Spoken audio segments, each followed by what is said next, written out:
అందరికీ నమస్కారం. అంబటి రాంబాబు గారి మీద 2 అక్రమ కేసులు బనాయించడాన్ని వైఎస్ఆర్సీపీ గుంటూరు పార్లమెంట్ అబ్జర్వర్గా తీవ్రంగా ఖండిస్తా ఉన్నాం. ఈ రోజున మీరు వారు నిరసన కార్యక్రమాలకు హాజరవుతూ ఉంటే అడ్డుకున్నదే కాకుండా అక్రమ కేసులు బనాయిస్తారా? రాష్ట్రంలో ప్రజాస్వామ్యం నడుస్తుందా లేక పోలీసు రాజ్యం నడుస్తుందా అని ఈ రోజున రాష్ట్ర ప్రజలందరూ కూడా కూటమి ప్రభుత్వాన్ని ప్రశ్నిస్తా ఉన్నారు. అంబటి రాంబాబు గారు ఏం తప్పు చేశారని ఈ రోజున మీరు అక్రమ కేసులు బనాయిస్తారు?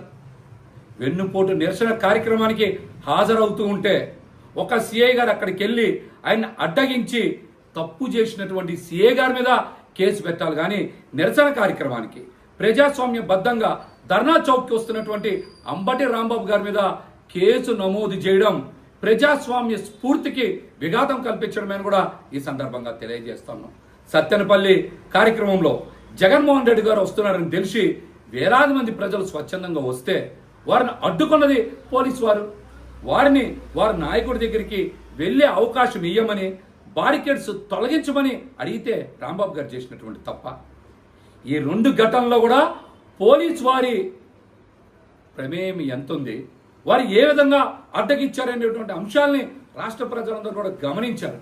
కావాలనే అంబటి రాంబాబు గారి మీద అక్రమంగా కేసులు బనాయిస్తా ఉన్నారు. ఇది ప్రజాస్వామ్యంలో అంత మంచి పద్ధతి కాదని కూడా తెలియజేస్తా ఉన్నాం. అంబటి రాంబాబు గారి మీద మీకు ఎందుకు అంత కోపం?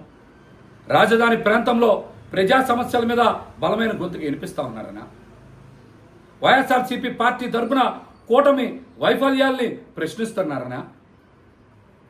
కావాలనే ఆయన ఇబ్బంది పెట్టాలనే అక్రమ కేసులు బనాయిస్తా ఉన్నారు. ఇదంతా మంచి పద్ధతి కాదని కూడా కూటమి ప్రభుత్వాన్ని హెచ్చరిస్తా ఉన్నాం.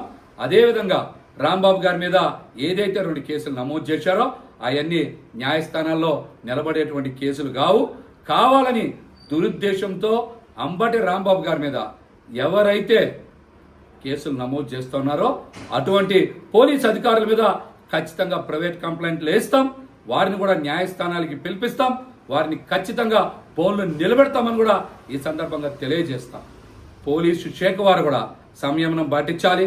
ప్రజాస్వామ్య బద్ధంగా మీరు నడుచుకోవాలి కానీ ఏదో కూటమి ప్రభుత్వంలో మీకు ఆదేశాలు ఇచ్చారు, అందరి మీద కేసులు కట్టమని మీరు ప్రజాస్వామ్యానికి వ్యతిరేకంగా, రాజ్యాంగానికి వ్యతిరేకంగా పనిచేస్తే న్యాయస్థానాలు కూడా ఖచ్చితంగా స్పందిస్తాయని, ప్రజలు కూడా మీ అందరి చర్యల్ని చూస్తున్నారని, తగిన సమయంలో మీకు బుద్ధి చెప్తారని కూడా ఈ సందర్భంగా తెలియజేస్తా ఉన్నాను.